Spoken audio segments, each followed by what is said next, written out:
The Environment Minister's decision not to create an independent environment watchdog flies in the face of an NIO commissioned report, the views of a wide range of business, community, consumer and leisure groups and all the main political parties except the DUP. So what does Arlene Foster know that they don't? Let's find out. Minister, you're welcome to the programme. Thank you very much, Noel. Since the publication of that review of environmental governance last year, the people who produced it tell me that you've made no contact with them. There's not even been a letter of acknowledgement or thanks for the work they've done. Is that an oversight, bad manners, or a sign that you really had your mind made up before that came out? Well, that's not actually true, Noel, because I did meet with Tom Burke and Sharon Turner before the report actually came to me, and I actually went down and received the report from Professor Burke and Sharon Turner.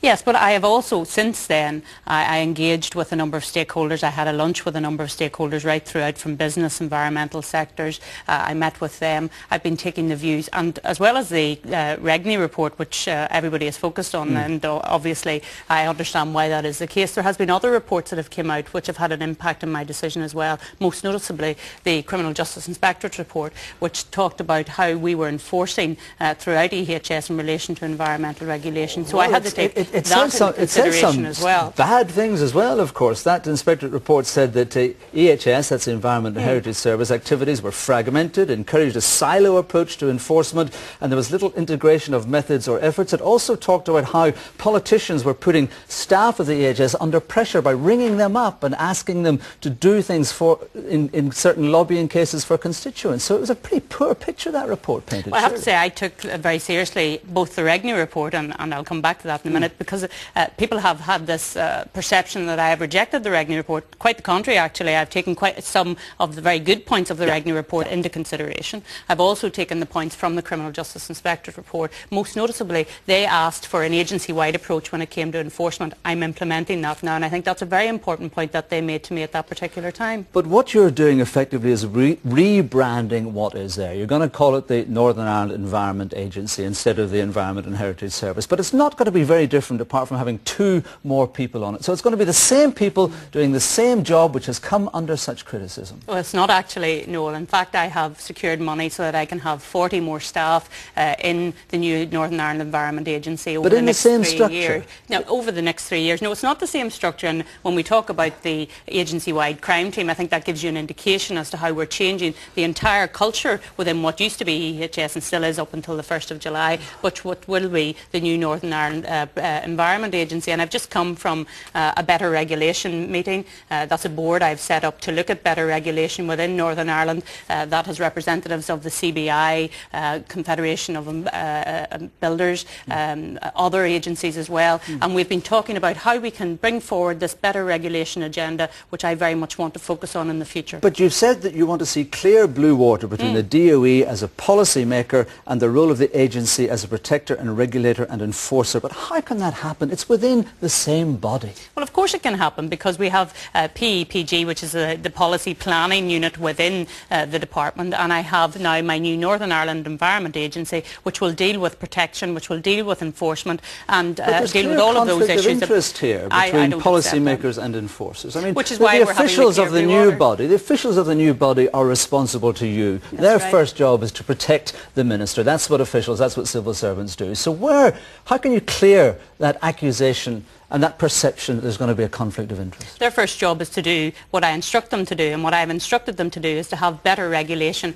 better enforcement and a better environment for Northern Ireland. Part of that is the better regulation body that I set up today, and unfortunately during all of this week's discussion we've had a lot of discussion on what's not happening, but we haven't had a lot of discussion on what is happening. What are the changes within the Environment Agency that I am bringing forward? What is the change in culture that I am looking for? And very much building on the successes, and I think it is important to talk about the successes which EHS have had, most particularly in relation to the illegal waste dumping and the way in which they have used the new powers which they have under the Proceeds of Crime Act, working with the police service, working with the serious crime. But there was a question in the Assembly today about the water service, 261 incidents of pollution and something like 2 prosecutions. 2 prosecutions so far, Noel, and I think as well... How many are there going to be? Well, there's 29 in the system.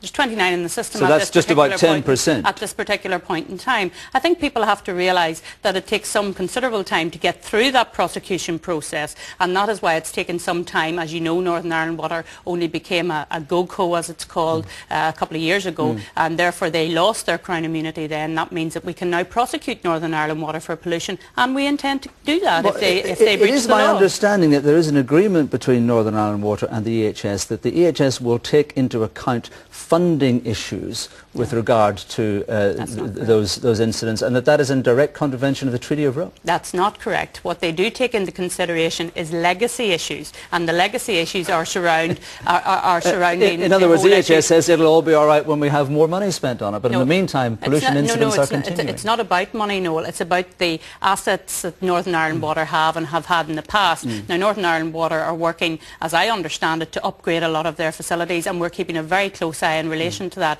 But just in relation to better regulation, what we want to do is to work with the people who have to regulate themselves. And actually, if you look at, and there's been a lot of talk about the European Commission recently, the President of the European Commission has said recently that one of the keys in all of this is proportionality. Proportionality means you deal with the risk-based activities first, and then you deal with the others second, and that's what I very much want to do. It all comes down to the fact that the DOE will effectively be policing itself. No, it's not the DOE policing itself. It's the DOE policing the whole of the environmental governance, and that includes the Northern Ireland Water, it includes farmers, it includes the business community. But what we want to do is to have better regulation. Let me put it like this: it's the Assembly policing itself. No, it's not the Assembly policing itself, far from it. And in fact, because of my desire, I don't understand my desire is to be more accountable and more open and more civil transparent. Servants policing civil servants. No, you won't, because you're missing out on the fundamental thing, and that is the accountability that is now here with the Assembly. And I bring you back to the report from Professor Burke, and that report was commissioned, you're right, by the Northern Ireland Office during direct rule,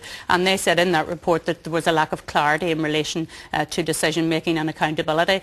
We have now an accountable democracy at the Assembly, and I believe that the accountability systems are there. They're there in the fact that I face ministerial questions every week, or every month, the fact that I have written questions nearly every day coming into me. The accountability mechanisms are there, but I recognise there's a need for more openness and transparency, and that is why I've added 2 independent members, which you referred to, onto the board of the new Environment Agency. We're having all of our meetings in public. All of the minutes will be public as well, so people will hold us to account, and I very much expect that to happen.